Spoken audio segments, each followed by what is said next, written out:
Hello everybody, my name is Helper Wesley.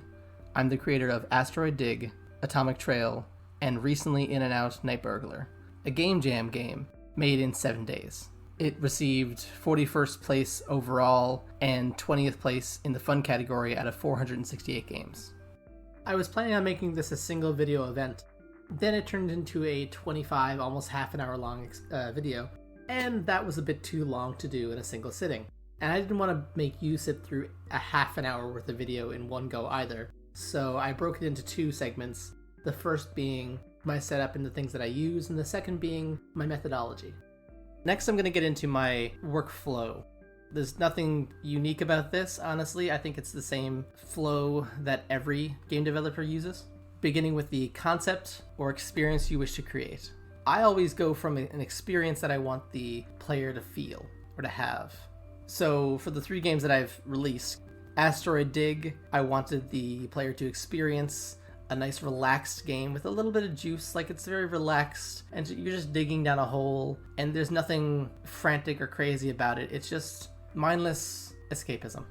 The next game I made was Atomic Trail, where I was in the middle of the woods with a flashlight camping over the summer, and it struck me that I was terrified. Because it was a pitch black night and I had this little flashlight and I was genuinely scared of what my flashlight was going to come upon if I turned the wrong direction and saw something. I don't know what it would be.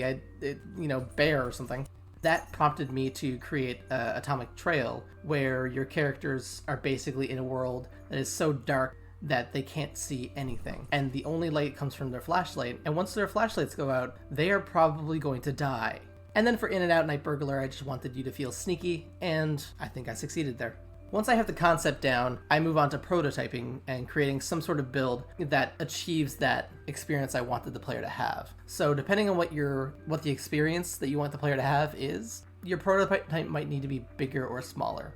Like In and Out Night Burglar, I literally had 3 things placed in a blank room and a guard walking back and forth. And the moment I had a square block able to hide from the guard and the guard walked over the place I was hiding in, that was it. The game was good. I knew I had created something that I was going to enjoy making. So for the prototyping phase, I find it's best to create the minimal viable product, which I'm sure you've probably heard at some point somewhere. But basically for me, it's the smallest product possible that allows you to create that experience you want the player to have. Once you get there and you have something that you're confident is the way that you want the game to run, mechanically and so on, like just a bare bones version of it. No high score, no artwork, no crazy particle effects, none of that stuff. None of that. Just, like I said, for In and Out, it was just a blank room with a place to hide and the guard walking over you. That was the game. And once I had that done, I was cool with it and that was it. I'm good to go. From there, I find the next thing is art, to create mock-ups and plaster the art on the characters to see what that is going to look like. Because as much as mechanics matter the most, in my opinion, art is right after that. If you don't know how the game is going to look, then you might end up making something that feels different from the way that it looks, which is always awkward for the player. So I do my artwork directly after doing the prototype. I will continue to do artwork later. I don't do all the artwork right away, but I start doing artwork as soon as the prototype is finished. And then once I have artwork and a prototype finished, and it's something that's playable, and obviously people aren't going to laugh at the moment they turn it on because it's a bunch of blocks in a square room, I start looking for feedback. So I put the prototype out there and either get some friends or relatives or my wife or just people online that I know to play the game and give you feedback on it. The best feedback I've gotten so far were from 2 groups. One being other game developers, because they tend to try to break the game and do silly things and they just have a certain particular insight that's really useful. And my non-game playing friends and relatives. They are usually really great for telling me the things that just aren't intuitive or things that need to be explained. So for In and Out Night Burglar, I had a friend of mine who doesn't play video games very often play it and basically go through the levels, and whenever he got stuck, I knew exactly where I needed to put a tutorial sign. Like those chalkboards were all places he got stuck, basically. And then you get down to the improvement section where you're implementing fixes and changes based on feedback you received. And from that point, you can basically loop back to playtest and then back to implement. and then back to playtest, and back to implement, and back to playtest, and back to implement. Until you're satisfied, because that's just the way games work.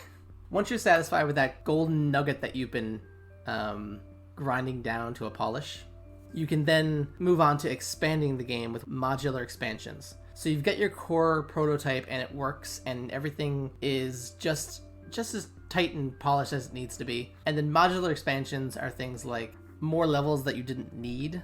So adding those on is the next stage, and you can basically do that forever. You can continue to add features and functions and levels and high scores and crazy stuff like that until, the cows come home, I guess, is the expression. But ultimately you want to do that until your game is good enough, or you're satisfied with it, or you're bored of it, whichever. Which is one of the reasons I stress that people get down to the core golden nugget. Once the game is polished and it's a finished release, then if you still have energy and you have the motivation and drive to continue, you can add these additional features to it.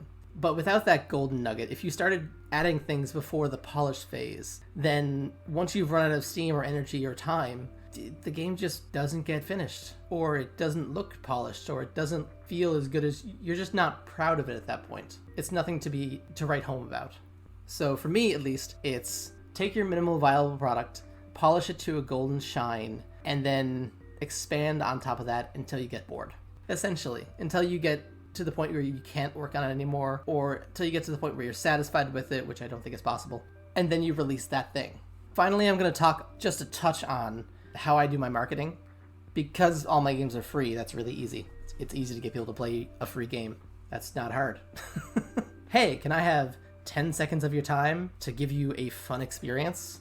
That's an easy sell. That's not hard to do. When I go to sell my first game, it's going to be a huge adjustment. But for now, I do all my marketing for free, and I give out all my games for free, and people tend to like them because they're free games, basically. I originally post my games on Itch and GameJolt. Usually I release in both those places in the polishing phase too, so that I can get some feedback there. But then once I'm finished prototyping and polishing my game up, and it's finished enough that I'm satisfied with it or ready to release it, I'll put it on Newgrounds, which is a website that's been around for a long time and still has a pretty thriving community, and they tend to not care about your feelings. So if you get rated poorly there, don't feel bad. And then lastly, I go through my social media and through Discord mostly, honestly. I'll talk to everybody that I know about it.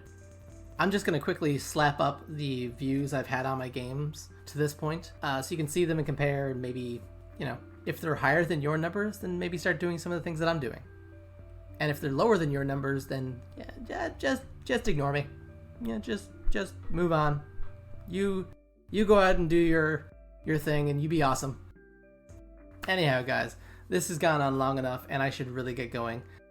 I hope this was enjoyable to watch. I hope that you got something from it, and if you didn't, I hope you at least had a fun time. If you haven't done it yet, please subscribe to the channel. I'm going to upload a video whenever I have content. If you want to come out and hang out with me in the Discord, the link is down below, and if you do that, I'll see you there.